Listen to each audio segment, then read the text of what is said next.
1949 ग्रामीण भारत। राघव एक संतुष्ट व्यक्ति रामगढ़ के शांत गांव में रहता था, जो हरे भरे खेतों और गर्मजोशी से भरे पड़ोसियों से घिरा हुआ था। उसके दिन खेती, कहानी सुनाने और हंसी मजाक से भरे हुए थे। एक रात त्रासदी हुई। निर्दयी और धनी जमींदार सिंह बंधु लालच और द्वेष से भरे हुए हाथ में मशाले लेकर रामगढ़ पर उतरे। उन्होंने गांव में आग लगा दी, जिससे तबाही और निराशा फैल गई। राघव की दुनिया बिखर गई जब उसने अपने घर, दोस्तों और आजीविका को आग की लपटों में जलते देखा।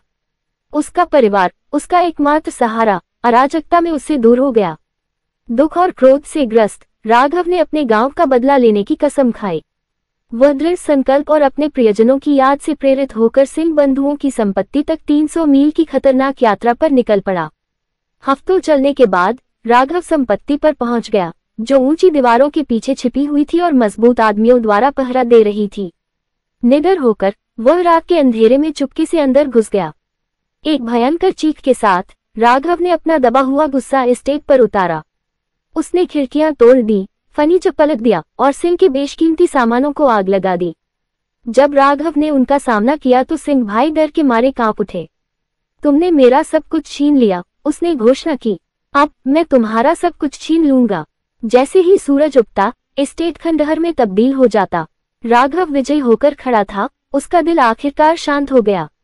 रामगढ़ लौटने पर राघव का नायक की तरह स्वागत किया गया। गांव वालों ने उसकी बहादुरी से प्रेरित होकर अपने जीवन को फिर से बनाना शुरू कर दिया। साल बीत गए और रामगढ़ फलने फूलने लगा। राघव एक सम्मानित नेता बन गया, जिसने अपने गांव को समृद्धि की ओर अग्रसर किया।